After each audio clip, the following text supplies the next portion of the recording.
everyone, it's me again, and I have a makeup tutorial for you guys today. If you are new to my channel, first of all, welcome. My name is Faith Grenade, and I make makeup videos here on YouTube. See that little red subscribe button? Just hit it. It'll make my day. Today is a very special day because once again, it's NYX Face Awards season. This makeup look, I decided to go a little bit more avant-garde this year and do a Kintsukuroi inspired makeup tutorial. Now, those of you who follow my channel know that I live in Japan, just outside of Tokyo, and Kintsukuroi is an art form by which broken pottery is fixed by pouring molten gold into the cracks in the pottery. And the Japanese philosophy behind this art form is that something is more beautiful after having been broken. I mean, it's such an important piece of advice, you know what I mean? And I think it can apply to broken pottery just as much as it applies to broken people. We all go through challenges and trials and tribulations in our lives that sort of, you know, some of which might damage us or make us view ourselves as damaged. But the more trials and tribulations you go through in your life, the more challenges you face, the more you grow and the more beautiful you become. I decided to take that philosophy and apply it to my face by making a Kintsukuroi makeup tutorial. The eyes are very cool toned and stone-like. And then I went ahead and added these jagged metallic gold cuts. I'm really happy with how this turned out. I think it looks awesome. Paired it with a cool toned lip just to keep the monochromaticness going on. I hope you guys enjoy this tutorial.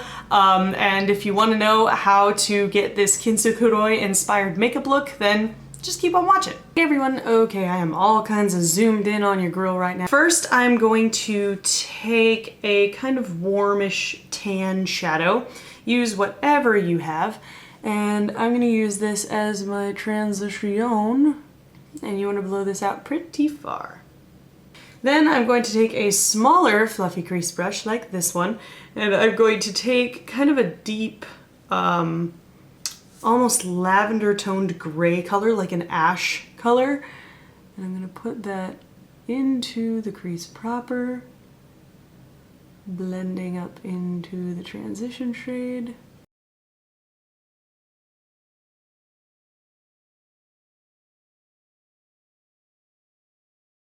And then we're gonna go back in with our fluffy brush and blend it out. So now we are going to take a dense, flat shader brush, like so, and we're going to take a gunmetal color. Nice, shimmery, silvery gunmetal, and we're just gonna pat this all over the eyelid.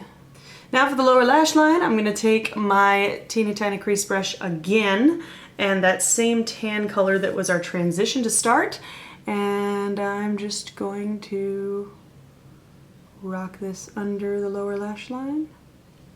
And then we, while we're at it, can take that teeny tiny crease brush and a little bit of our transition shade, and we can buff out any harsh lines up here.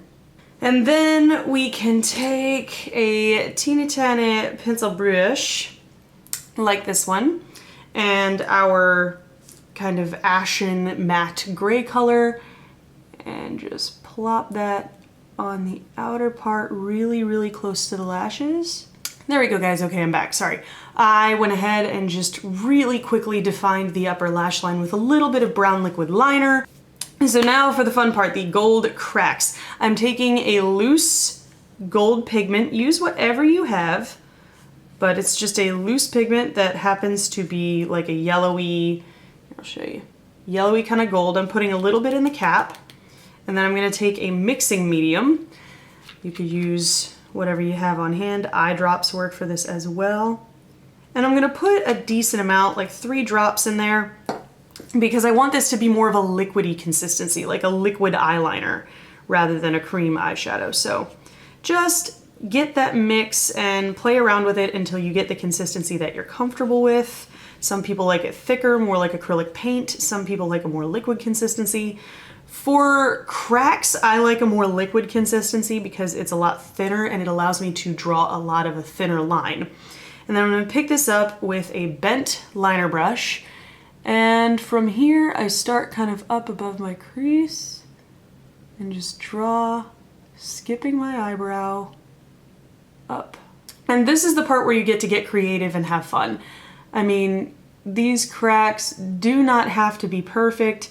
They're not uniform. They're not, you know, flawless. That's kind of the point.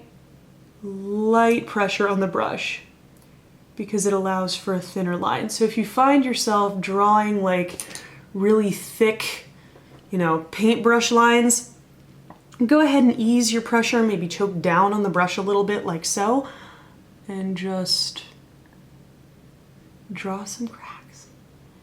But yeah, we're just gonna draw some cracks, fill in little triangles in between them, kind of like this one up here, just to create little, you know, chips where bits of the pottery have kind of fallen out. There are my cracks. And then, you know, if I want to make them a little bit more defined, I'll go back in with a little more product and just sort of go back over the same lines I just created. And now I wanted to kind of make the cracks stand out all the more. So I decided to go ahead and add some shading.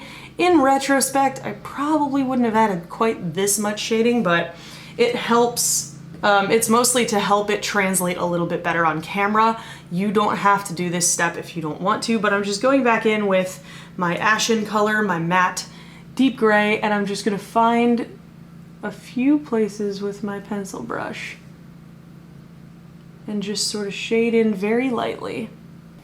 This is pretty much the finished eyeball. Just keep in mind you want those gold cracks to kind of be your principal focus and the rest of it to be really kind of cool toned and subdued. Beyond this, for the rest of the face, because the eyes really are the focus, I'm not really going to be doing a whole lot. I'll probably contour a little bit with a cool tone shade. Do you mind? Lawnmower. To the face, I probably won't do too much, honestly, because the eyes are the main focus. I'll do a little bit of contouring with a cool tone shade.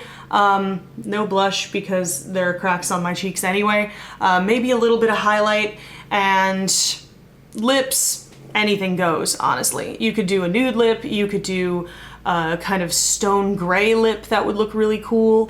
I'm gonna go ahead and put on mascara and lashes and do my contour and such off camera, and I will be right back. All right guys, I'm back and I am pretty much finished actually. I'll walk you guys through everything I did. Sorry I had to kind of step away for a little bit because my neighbor is mowing the lawn. So there's a little bit of background noise. If you hear that, sorry about it.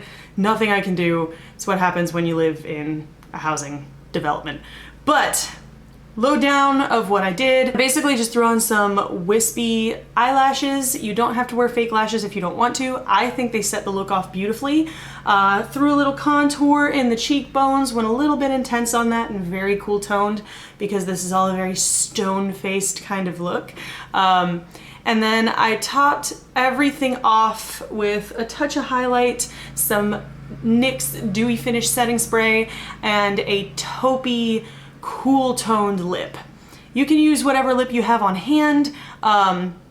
Just make sure it's like a cool toned taupe color. I think it really brings a monochromatic feel to the entire look. So without further ado, let's do some awkward posing. Awkward posing. Looking down.